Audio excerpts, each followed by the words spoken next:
Hey, what is going on, crypto people? Listen, crazy article from Coingeek about the Ethereum ICO, the Ethereum Foundation, and its links to China, the CCP. It is not a great look at all. Shout out to @BoringSleuth on Twitter, Truth Labs for bringing this to the community. It's just not a great look, fan. We're going to get into it. Look, we'll go over the numbers because the market is doing what the market does.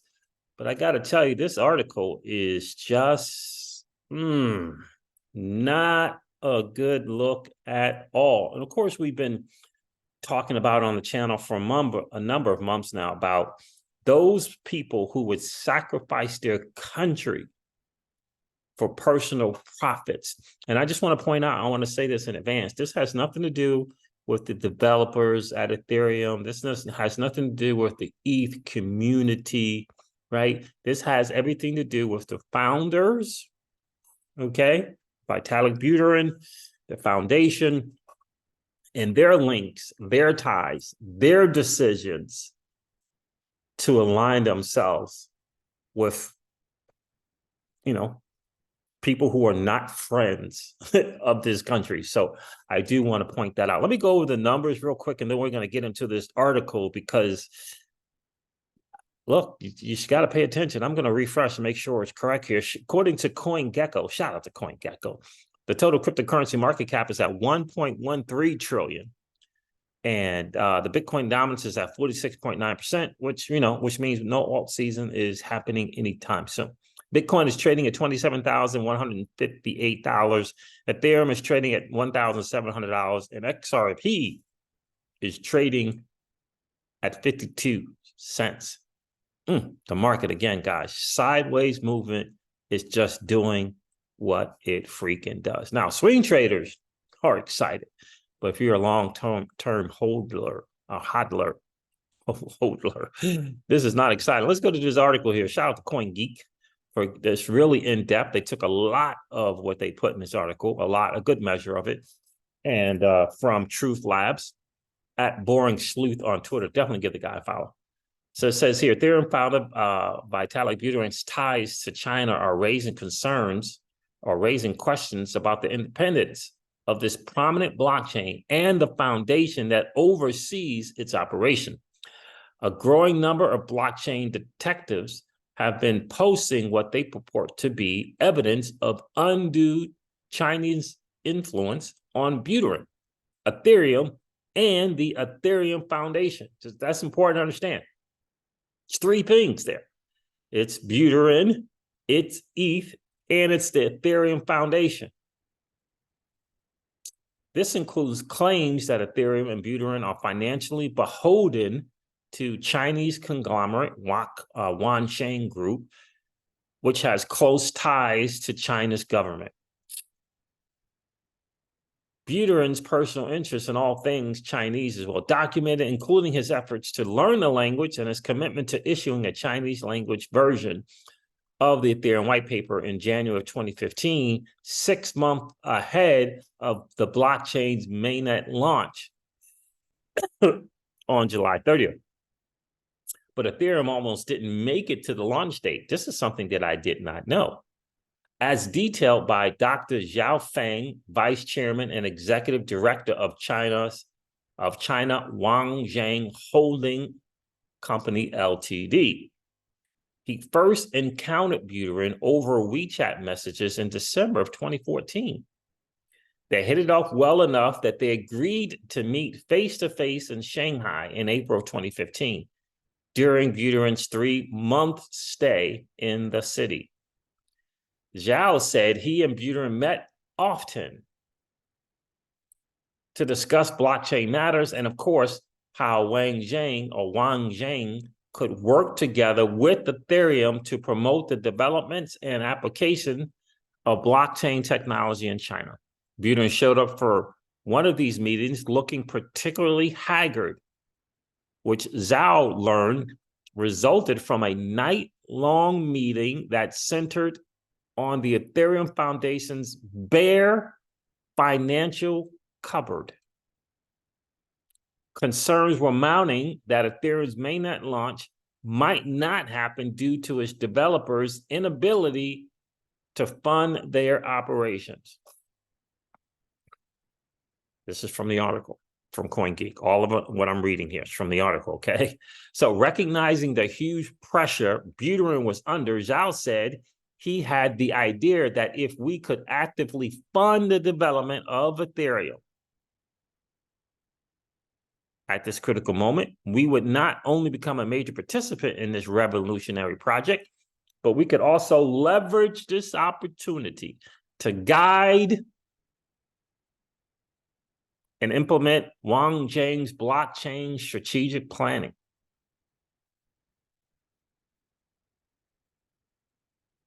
Zhao proposed donating $500,000 to the Ethereum Foundation in the name of Wang Zhang Blockchain Labs, WBL, a company that didn't exist then. Didn't exist. Donation in the name of something that didn't exist. The donation would actually be made by Data Yes, a Wang Zhang subsidiary founded in 2013 to provide data and investment management solutions for financial services entities. But Zhao's generosity didn't stop there. He also pledged that Wang Zhang would continue to fund the foundation over the next year, so that the developers could focus on their work to help the Ethereum mainnet go live as scheduled. Buterin's he's a citizen of Canada, not US.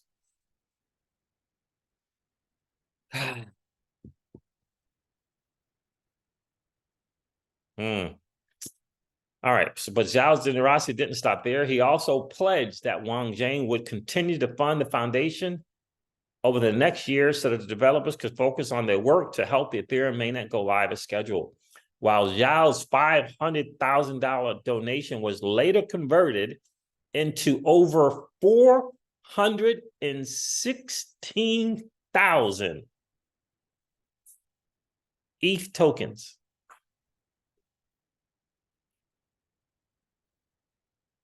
Currently worth nearly $700 million. There's never been any public breakdown of what Zhao / Wang Zhang received in exchange for their additional funding of the foundation. There's no doubt that Buterin made an impression on Zhao. Buterin was named to the WBL, which is the Wang Zhang Blockchain Labs, chief scientist. He was named chief scientist when the firm launched in the second half of 2015. We've heard about that. We've seen that on crypto Twitter. A 2016 Facebook post cited Buterin as one of the WBL's co-founders, along with Zhao and Bo Shen, co-founders of BitShares decentralized exchange. Shen was instrumental in connecting Zhao and Buterin, with Buterin staying at Shen's Shanghai home for a month during Buterin's stay. Both Shen and Buterin were listed among the original general partners at Fenbushi Capital, a Wang Zhang-funded blockchain-focused venture capital group announced at the same time as Zhao Foundation's funding. Buterin announced he was stepping down from an active role at Fenbushi in January of 2018, although the fund's website continues to list him as serving in an advisory capacity.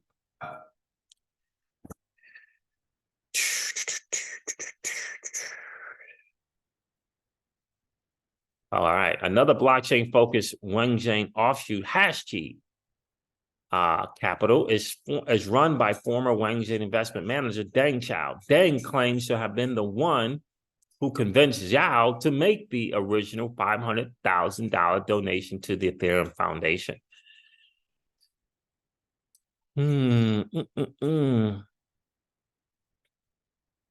Not a great look. In May of 2016, Zhao and 8 colleagues joined Buterin for a stateside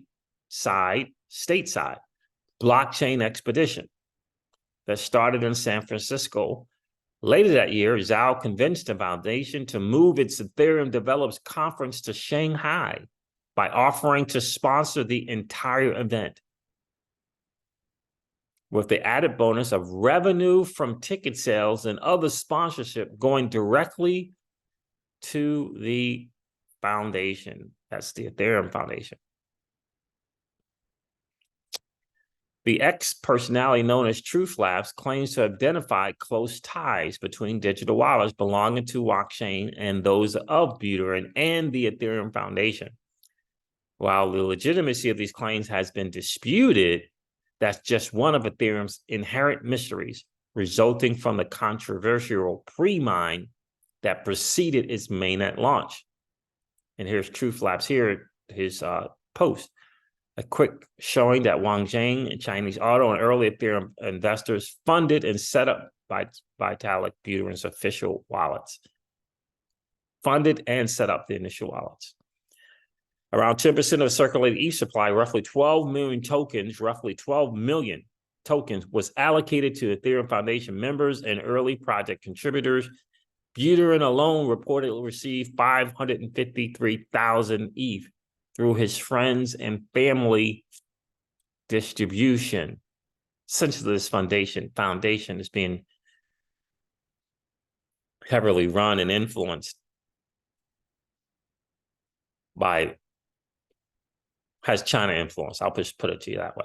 Ethereum's ICO proved equally problematic. Despite 60 million tokens up for grab, roughly half of today's ETH supply, the foundation showed little interest in establishing any real guardrails to prevent individual buyers from carving off more than the stated cap of the 12.5% of the pie. In the end, all that was required to participate in this cattle call was an email address and a willingness to exchange Bitcoin for ETH. According to Nansen data, the result was that 100 of the 8,800 wallets that took part in the ICO, 100 wallets held 40% of the available ETH. He's got decentralization at its finest. In April of 2018, securitization lawyer Preston Byrne analyzed the ICO and found that the Bitcoin flowed in with the mathematical precision of a power function, 24 hours a day, 7 days a week for 2 weeks straight. This metronomic pattern led Byrne to conclude that the bulk of the tokens were likely sold to one person, or likely a handful of close associates working in concert. Truth Labs has claimed that Wang Zhang was used as a conduit for members of the Chinese government to purchase large amounts of ETH via the ICO. If true, combined with Wang Zhang's significant investments in Ethereum-based infrastructure projects, China would have a truly outsized influence over the blockchain's future. That is all the more concerning given Ethereum's recent transition from a proof-of-work consensus mechanism to one based on proof of stake. To serve as a validator under the new regime, one must lock up 32 ETH, worth around $60,000, well out of the reach of most rank and file users. However, individuals, entities, and nation states linked to Wang Zhang could easily clear this hurdle. And with validators in charge of deciding which transaction make it into the next block on the chain, the opportunity for skullduggery becomes all too apparent. Ethereum's ICO is quickly followed by a deluge of similar token sales, enticed by the ease of creating new token projects on Ethereum. Scammers preyed on the public's growing interest in 2017 the 2017's artificially inflated digital asset price bubble. Ironically, Wang Zhang's Zhao spoke out against ICOs in early 2018, calling for prohibition. For what it's worth, that opinion was expressed only after China formally prohibited ICOs as an illegal fundraising mechanism in late 2017. This article is, I'd highly encourage you. I'll make sure I leave a link in the description for this article. You can go check out my X thread as well. I have a couple of posts there, and I link the article in the post as well. This is not a great look. Wang Zhang's North Korean connections aren't so out of step with that of Ethereum, given the fact that Kim Jong-un's crypto hackers used the blockchain's tornado cast coin mixer to wash their stolen tokens. Don't forget Ethereum developer Virgil Griffith's ill-fated trip to North Korea in defiance of the United States government, warning that visiting that place, Pyongyang, to educate local officials on how to evade U.S. sanctions was a no-no. Griffith ultimately got 63 months in prison for that escapade. So, what I want to kind of highlight here and ask this question, and I did it on X, I asked this question on X as well, is will this ICO and the foundation be investigated because of their ties to the CCP?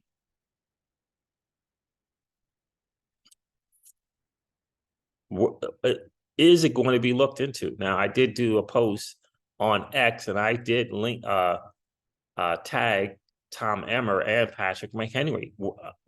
Will they look into this? Will they look into this foundation? And again, unfortunately, the developers and projects that look to build on Ethereum, they're not at fault here. They're not at fault here. And it's Buterin looking to launch and deciding again, he's not an American citizen.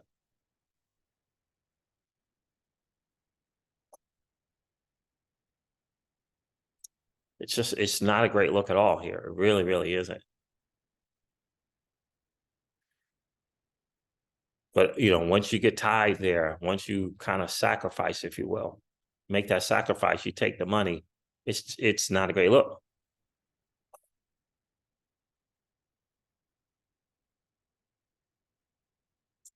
BSV, interesting that he's mentioning BSV in his art. While Ethereum contents itself with imagining what might be possible in 2032, the BSV blockchain continues to set new transaction records in the here and now. Interesting that he's talking about Bitcoin Satoshi Vision on here. I did a video 2 or 3 videos back about hearing that projects were building on BSV, new projects launching there. It's interesting.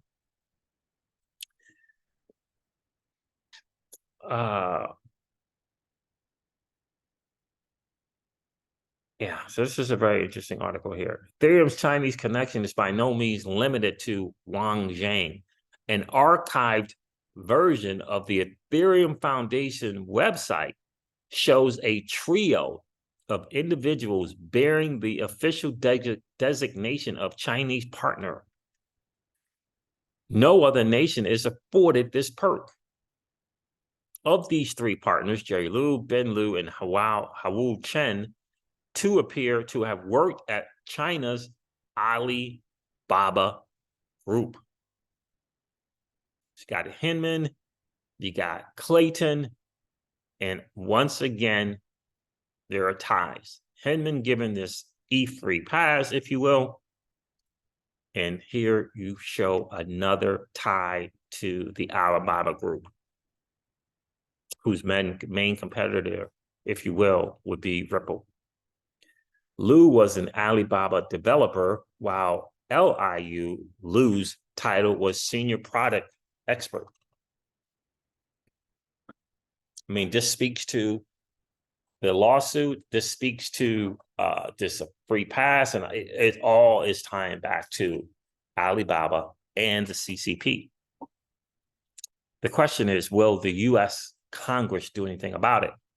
And I have concerns that they will not, because this current administration's ties to China. It's not a good look. It's not a great look. So the likelihood of this, investigation, I don't know. We'll see what McHenry and Emmer, we'll see. We'll see. But this article it just looks very much irrefutable, and it's very, very damning. And again, this is not about the ETH community. This is not about the developers. It is about the foundation. It is about the founders and the collusion and the disguised wallets, these whale wallets, right? And you got a U.S. entity that decides to look past that and go after this American form, born and raised company that is Ripple, and is looking like they did it because of it all linking back to Alibaba Group, who understands the monster and the behemoth that is Ripple and what they're doing with their payments technology. Again, that's why I say it's SEC gate, because it's people at the SEC who have sacrificed their country for personal profits. All right, guys, listen, this wraps up the XRP Ripple Daily News in around 0 to 10 minutes. I hope that it has been of value to you. If it has, do me a favor, hit that like button. And if you've been hanging out watching the crypto season and haven't decided to subscribe to the channel, please consider subscribing to the channel.